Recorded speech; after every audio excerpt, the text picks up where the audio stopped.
Northern health issues raised in Parliament. Jiwaka Province launches 5-year development plan. And NCD's 9 Mile residents protest eviction. This is the National EMTV News with Helen Sayer. Good evening, it's Saturday and this is the news. Thanks for tuning in. Various issues relating to the Northern Province health sector have been raised in Parliament. Governor Gary Jufa questioned the Health Minister on the suspension of the CEO of Popondetta General Hospital, the construction of the Health Transit Centre and closure of the operating theatre. What I'm informed about is the fact that the CEO has been suspended by the board. The CEO has taken the matter to court. I have asked if there can be an intervention by the Department of Health, because this is something that I believe needs to be addressed by the Department of Health with possibly the assistance of the Department of Personal Management. The Health Minister, Sepuko Temu, responded to the first issue of the CEO's suspension, saying that he was aware and met with both parties. Popondetta Hospital with the suspension of the CEO by the board. I called the board to the office last week. We had a discussion. Advice from the Department of Personal Management that the suspension of the CEO was not according to disciplinary processes. On the issue of the Health Transit Centre in the province, the minister said investigations will take place.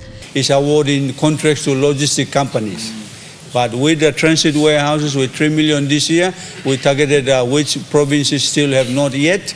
And governors and open members, if you have some support, help us to complete those exercises. But I will investigate why is it that the Oro Provincial Transit Warehouse has not been completed. Meanwhile, on the issue of the new operating theatre built last year still being closed, the Health Minister advised that it hadn't met the Health Department standards. With the operating theatre standards. And so those areas will be readdressed once we complete it and they meet with the operating standards that my standard office called the Health Facilities and Standards. Once they're happy and they come to me and Secretary that we have complied, we'll go back and open it and then we can use the operating theatre. Adelaide Siraks Kari, National EMTV News. Local level government election issues were also issues of concern, with Prime Minister Peter O'Neill saying that if government directions are not followed, those disobeying orders can find a new job. ECP Governor Alan Bird quoted the Prime Minister's statement in Parliament early this year on how the LLG election and President's elections would be conducted. There is no point in creating uncertainty in the minds of our people right throughout the country whilst the election process is taking place. Second point, at the same time, I have also decided that election of council presidents either by the people in the LLGs directly or by the ward councillors will be optional. It's up to each individual province to decide which option is appropriate for them. Third point, there are provinces in the country where they wish to have their council presidents elected by the people, and that's fine. And there are other provinces where they want the ward councillors to elect the presidents. So we will allow the option to the provinces. Mr. Speaker. The Prime Minister responded, saying that those who won't follow the undertaking he had stated in Parliament should find a new job. I tell you that I have made those statements in this Honourable House and they stand. If anybody does not like them, they can go and find another job. The Prime Minister went on to explain that they are waiting clarification from the Attorney General on date changes for the LLG elections. The issue about the dates of the elections, it will take place as soon as we get legal advice from, I've instructed the Intergovernment Relations Minister. We've got some conflicting legal advice on the delays of the dates that we have set. We will make that clarity next week as soon as the Attorney General and his office give us a very clear legal advice on our position on when we can have the elections, given the fact that there are outstanding allowances that have been claimed by many councillors and presidents right throughout the country. that we need to settle that before we have the elections, and that is the position of government. On the issue of the process that will be followed for the elections of the president, the Prime Minister said the system is very clear and the same for every election. And people should not be misleading the public and making statements that are going to confuse everybody. We have had that practice in the past elections. So we will continue, as I have stated in my reply to you in February, Mr. Speaker. So as I said, if anybody does not like my instructions, they can go and find another job. Thank you. Adelaide Sirokskari, National, EMTV News. Jiwaka Governor Dr. William Tonga presented its provincial development plans for the next 5 years to National Planning Minister Richard Maru and his department to help develop the province. The National Planning Development Plans include key areas of health, infrastructure, education and human development. This makes Jiwaka Province the first to present its 5-year national plan to the Department of National Planning and Monitoring. So I think it's a very exciting journey in this country. Focusing his attention on dairy, coffee and cocoa in the country, Minister for National Planning and Monitoring Richard Maru says Jiwaka Province has the potential to produce and become the main hub of dairy production in the country.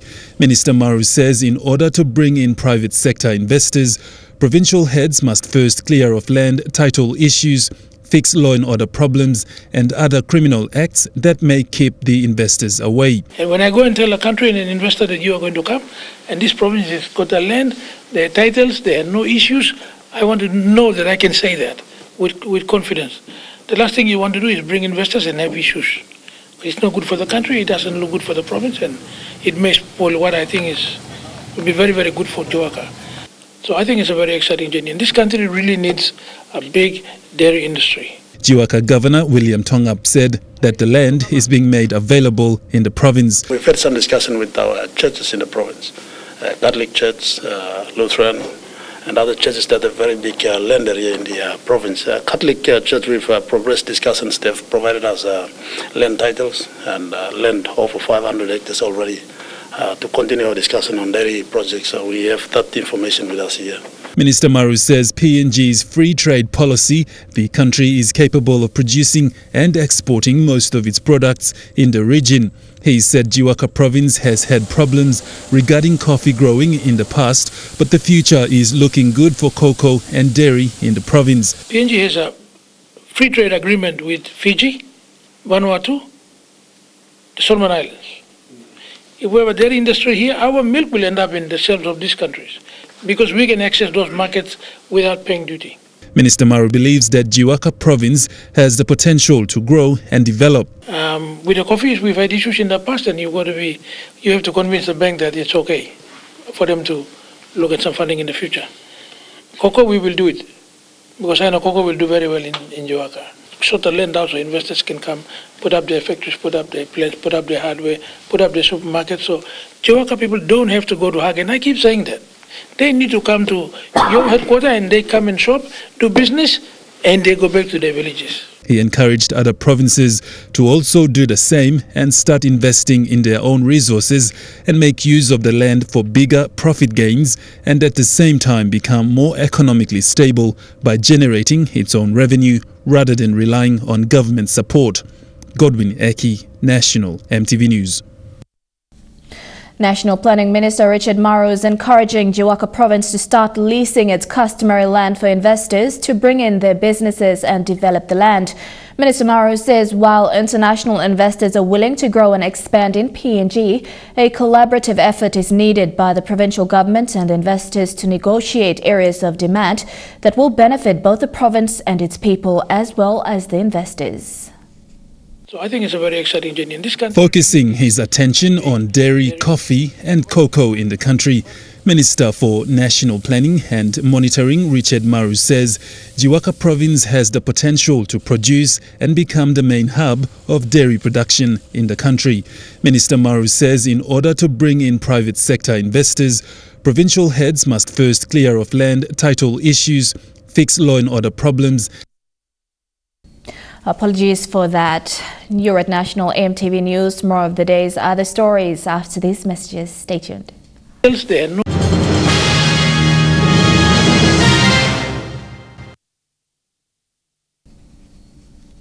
Welcome back. BSP's Transaction Channel Support and Reconciliation team visited Live PNG Care this morning as part of their personal values outreach for the community. The team visited with a small donation of food items and spent the morning meeting and mingling with the children at the home care centre. Live PNG Care is a non-government operated home care centre that is all about helping to make a positive impact in the lives of disadvantaged and vulnerable children and youth of Papua New Guinea. BSP's reconciliation team rocked up to the home care centre at Garahu this morning with a donation of food items. The team from BSP took this initiative solely upon themselves to do an act of kindness for the community. The team said it is important for people to walk the talk instead of only preaching about doing something good for those in need. Basically, the reason for our visit, BSP, as you all know, that it's a big organization currently here, and we have values. I'm pretty sure everyone has values, personal values and organization. One value for the bank is community. BSP as a whole has had a long-standing partnership with Live PNG Care. Founder and director of the home care centre, Colin Pakeyakio, acknowledged this act of kindness and thanked BSP for their generous donation. The team spent the morning getting to know some of the children and speak to them about some of the challenges they faced and how they ended up at Live PNG Care under Colin Yakio's care. 12-year-old Jonathan from Hela Province told BSP's Gary Sea that he had an interest in guitars. When asked if he knew how to play the instrument, Jonathan said he only knew the basic chords.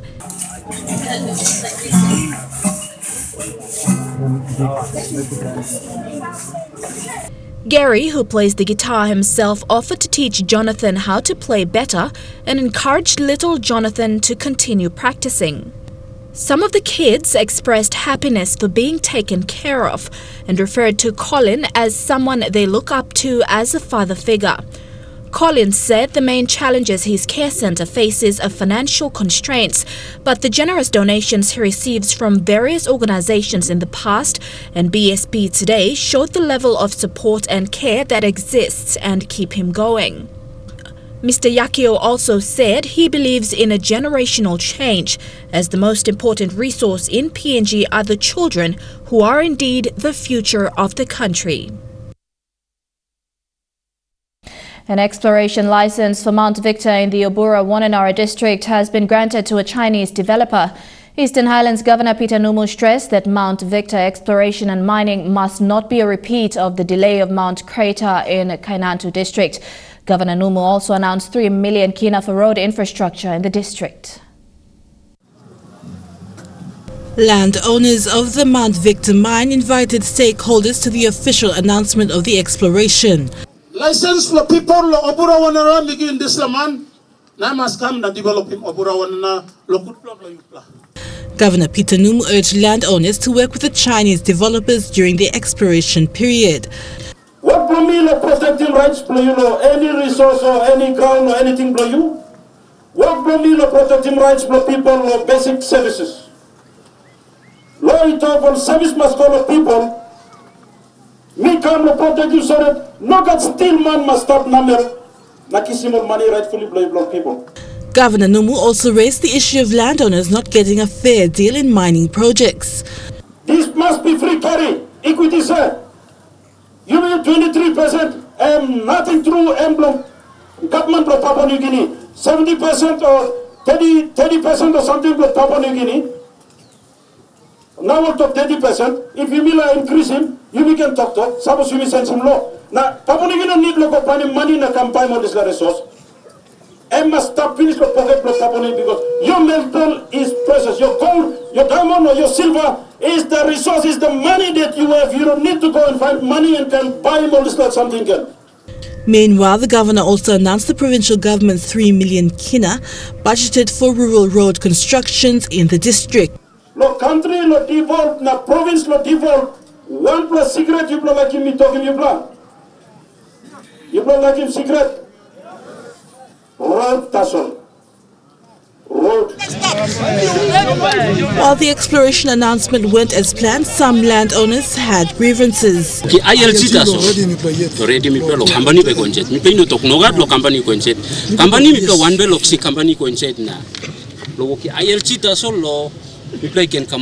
Gaman can look savero mi plo se mi plo Pablo bus Pablo wara Pablo resource tintin na as blom tem sla ta sola mo boys complain na mi bring him sla talk sorry bro one time sla paper bam ta give lo Mr. Chain na emba exim na emba response anta pro sla lo sta backside na push mi plo lo mi can continue lo sla work.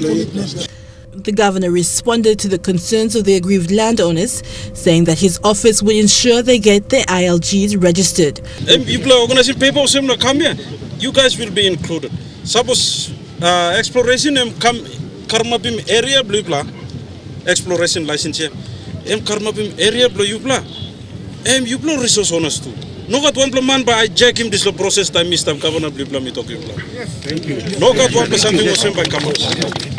Suppose you plus stop in Chedlo this exploration license. Consultation la come up and must come up one time you blow this village or this particular landowner group you blow from ILG land. Office blow me by a system you blow fully funded blow for me ILG blow you blow. Thank you.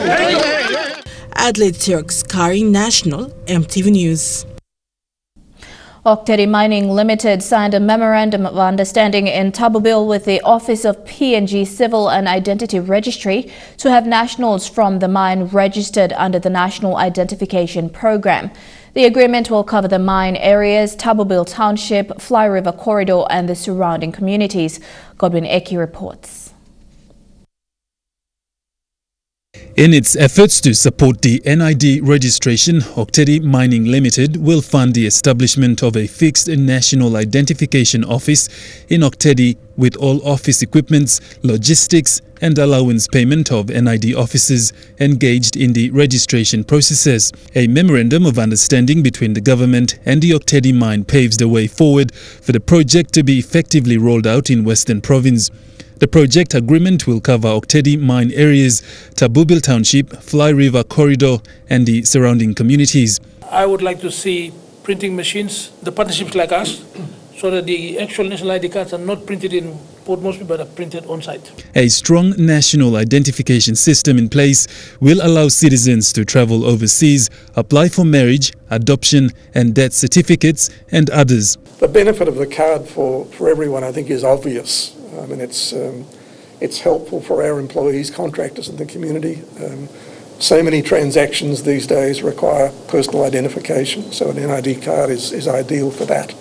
For the office alone to go out there and get people to come and register is not an easy task. We have got different geographical conditions.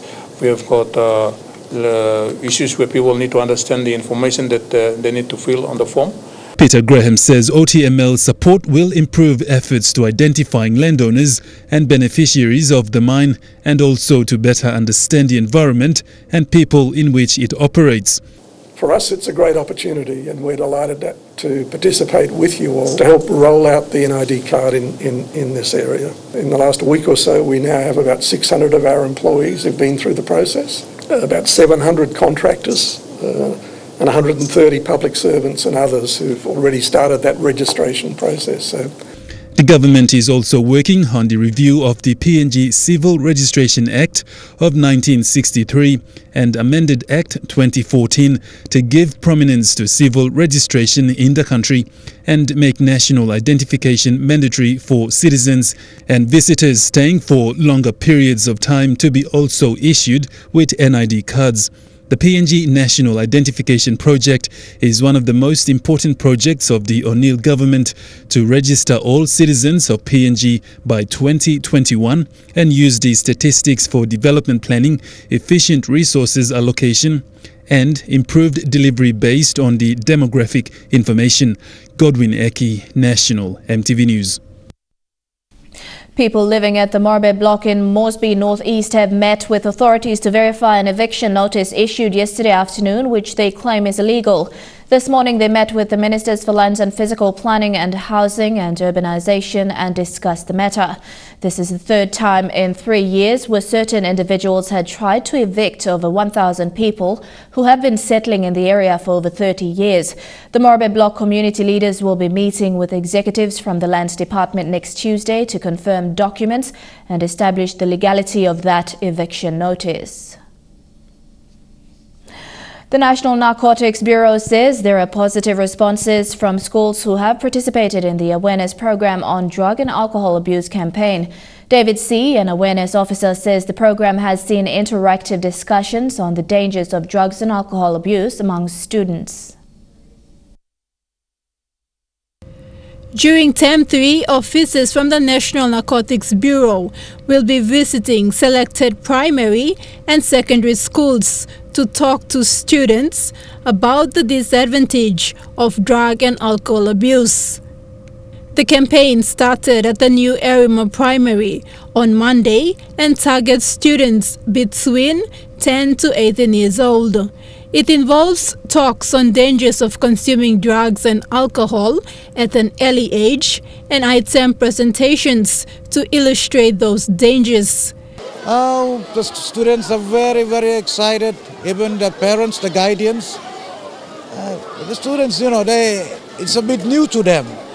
So it is like we are sealing them we are protecting them rather, to become a better citizen. So they're very, very happy. And they want us to, take extra hours, but the timing factor is a problem to us. This awareness program is supported by the Department of Justice and Attorney General, with funding support from the Australian government.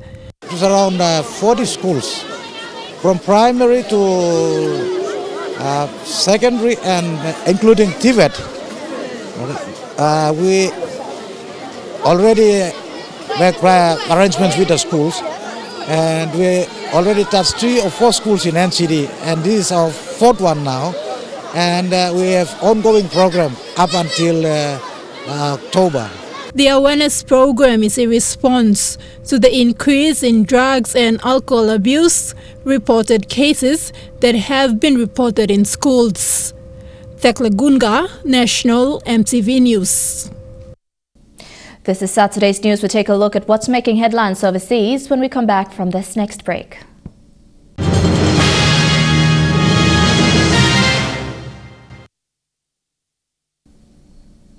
Welcome back to the news. Turning overseas, a Kiwi psychologist and filmmaker hopes his latest documentary drama will help tackle New Zealand's shocking suicide rate by starting a conversation.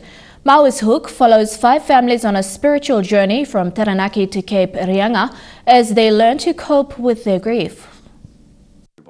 Youth worker turned psychologist Paula Joseph has long been troubled by the number of suicides, particularly among young Māori. We're still looking for solutions, really. So I felt that there was a need for the film. There was a need for people to start talking. Through some brave interviews, Maoris Hook exposes the suffering of families in the aftermath of suicide. I feel like I'm waiting for the next one. It consumes you, it consumes your every being. Each of the families telling their story of loss and healing as an accompanying drama unfolds. You've got to remember you're not alone. More than 600 New Zealanders died by suicide last year, and the numbers have been rising. Māori consistently have the highest suicide rate of all ethnic groups. Paula Joseph says problems are short-lived, but suicide is permanent and attitudes need to change. So get on with it. The underlying kind of tones with that is don't talk about it. But actually, no, it's the opposite. We need to talk about it. We all suffer from emotional problems. So in saying that, then should be no shame.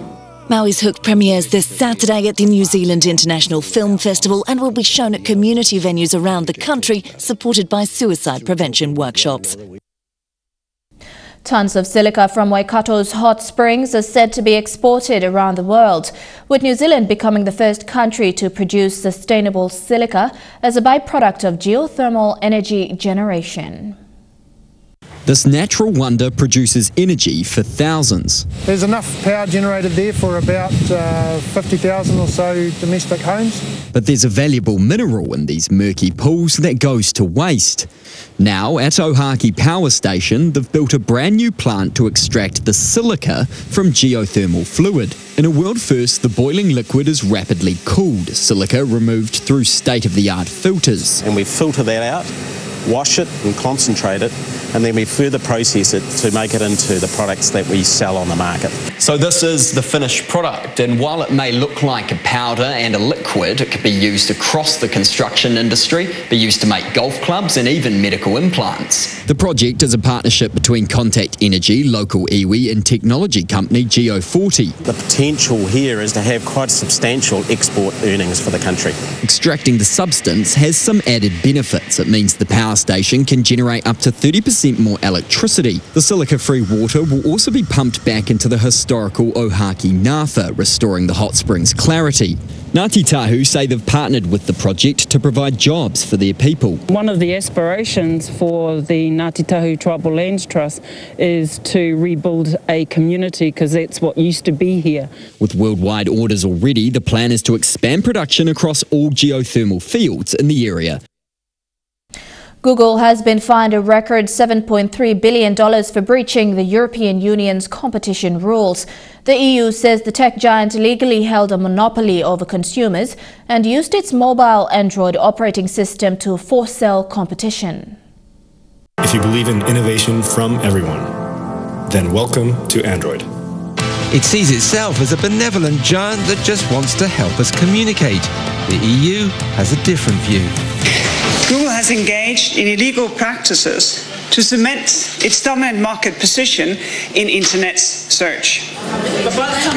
Google's Android operating system runs on 3/4 of Europe's mobile phones. It's free for phone makers, but the EU says that Google applies conditions which promote its own interests at the expense of rivals. There are 3 complaints: that phone makers must pre-install Google Search and Chrome if they want to use the App Store, they're paid to promote Google Search by installing it and not other search engines, and that they're effectively banned from creating alternative versions of Android. As a matter of principle, we could ourselves look up another search engine, but only 1% of us who has an Android phone say, oh, I do something else. 99%, if the search app is on your phone, this is what you use. The fact that Google has so much control over what happens on so many phones not only gives it a lot of power, it gives it a lot of money, because it collects vast amounts of data which enables it to target advertising. But the company says that ends up with a great deal for phone users. Google must now pay a record fine and change its ways within 90 days if it's not to face bigger penalties. But it's appealing against the ruling. A spokesperson said Android has created more choice for everyone, not less. A vibrant ecosystem, rapid innovation and lower prices are classic hallmarks of robust competition. But the EU is determined to curb what it sees as their abuse of their dominance. You're watching National EMTV News. Stick around for Chukai Sports coming up next.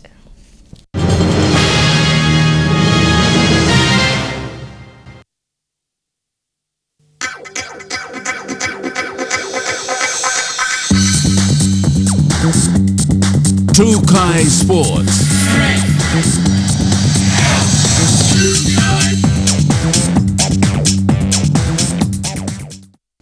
Welcome to Chukai Sports. 10 teams are competing in the Central Premier Rugby League competition. Leading the ladder in the Hiri Goilala competition are the Goilala Karukas. Playing for the top 3 positions, the 10 teams are from Kairuku Hiri and Goilala districts. This competition was established in 2012 as an initiative of the former Central Governor, Kila Hauda. There are 2 similar competitions which are played at the district levels, and that includes teams from Habao and Rigo districts. We also have our other pool competition that's happening in Kairuku at Berena Station. And then just recently we've kicked off our Abau Aroma competition So that's all three districts in the Central Province. They've been playing. It is from this competition that players from Central Chiefs are selected to play in the bigger Port Moresby Rugby League competition. Our competition is very, very tough. We have 10 teams actually in the NCD, Hiri and Goilala pool. Right now, as you can see behind me, is the team from Lea playing against Goilala Karuka, one of the foundation clubs of Central Province Premier Rugby Football League. Round 9 of the Central Premier League competition sees Goilala Nuggets, Koyari Oasis, Goilala Karukas and GYG Estate holding onto the top 4 positions. Thekla Gunga, National, EMTV Sports. So Netball and City Pharmacy Limited donated sports medical kits to Port Moresby City Pharmacy Rebels netball team and the national team today. This is one of CPL's many initiatives that support women in sports in the country. Upon presenting the CPL Rebels and the Peppers with sports medical kits, CPL representative Pradeep Panda says CPL recognizes the potential women have in sports and that is something they look to have a hand in as part of their community outreach. I think we have very high hope both for the CPL Rebels and the national team as well. And I was talking to the team earlier and they are doing quite well at the moment, even in international level as well. And we see going forward that they will elevate that level, and we want to see them as the top 5 teams globally as well. Going forward, you will see CPL supporting much more for women empowerment in the country. And while thanking CPL, City Pharmacy Rebels rep Lua Ricky says the team is faring well in the Port Moresby competition and is working towards a top 4 finish. On behalf of the City Pharmacy Rebels Netball Club, I'd like to say thank you to City Pharmacy for the donation of the sports kit. It's going to help the club a lot.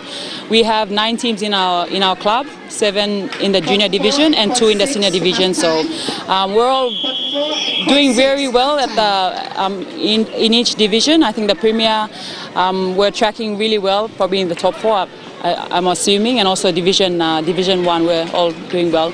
City Farm has been a sponsor for the club for over 10 years, so we're really grateful and appreciative of the support that they're giving us. Meanwhile, Peppers captain Jacqueline Lahari says this timely donation from the CPL comes at a time when the national team is gearing up for the 2019 Pacific Games, with all of them already in training. With the team losing veteran and former captain Lua Rikis to retirement earlier this year, Lahari is one captain who is taking the reins in her stride. Quite challenging in my new role, but I'm getting there. A lot of support from my other peers as well.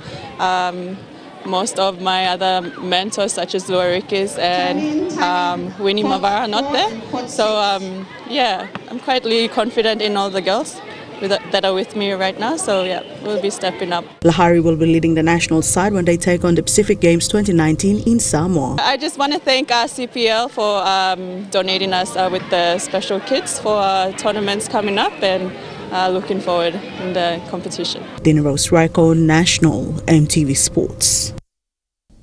Trukai Sports continues with more after these messages. Stay tuned.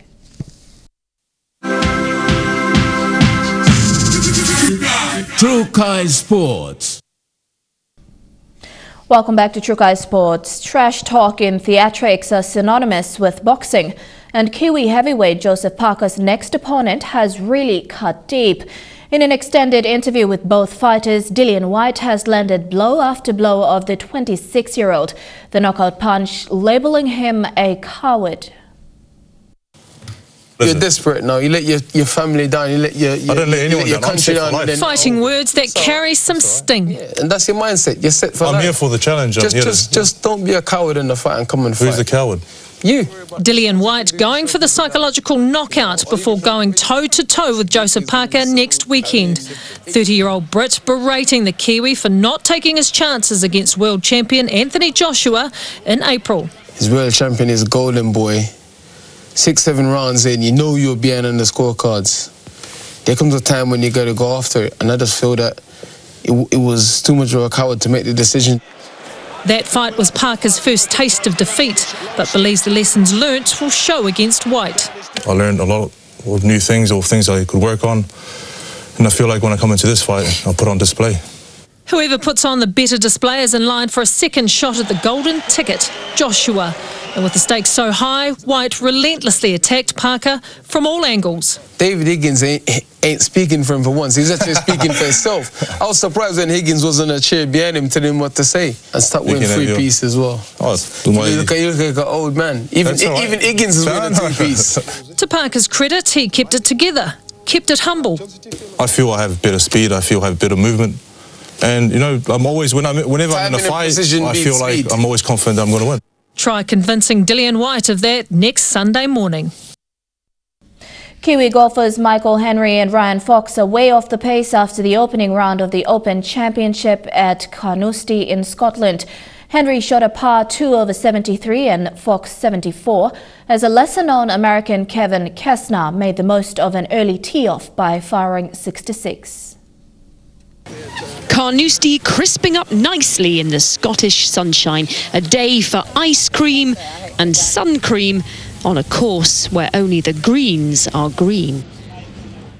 The defending champion came dressed for colder conditions and stayed cool to weave his way to within 2 of the lead. But slowly it all unravelled for Jordan Spieth. A tough first day at the office.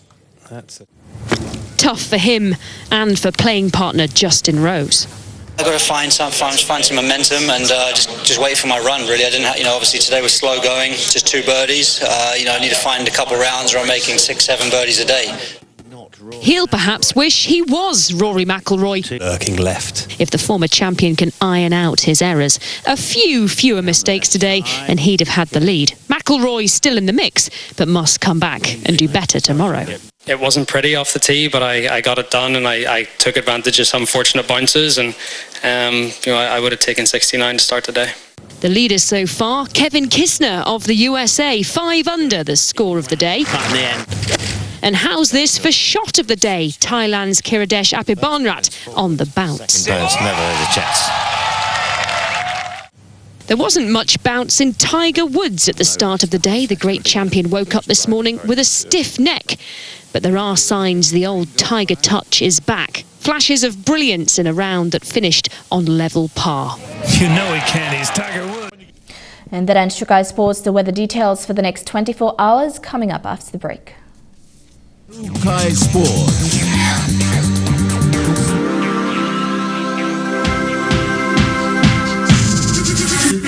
True Kai Sports. The weather details were proudly brought to you by Dulux, celebrating 50 years in PNG and the only paint made in PNG.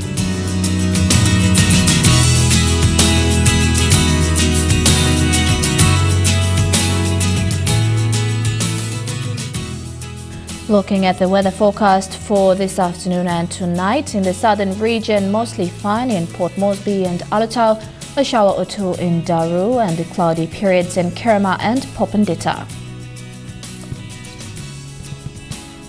In the Momase region, cloudy periods in Lae, Wewak and Vanimo, rainy periods in Wau and rain showers in Medang.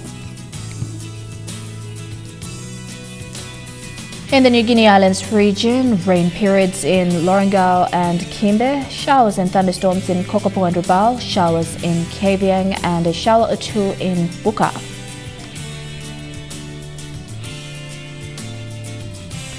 And in the Highlands region, some morning rain drizzle and morning fog in Mount Hagen, Goroka and Kundiawa, and showers with morning fog in Mendi and Wabeg.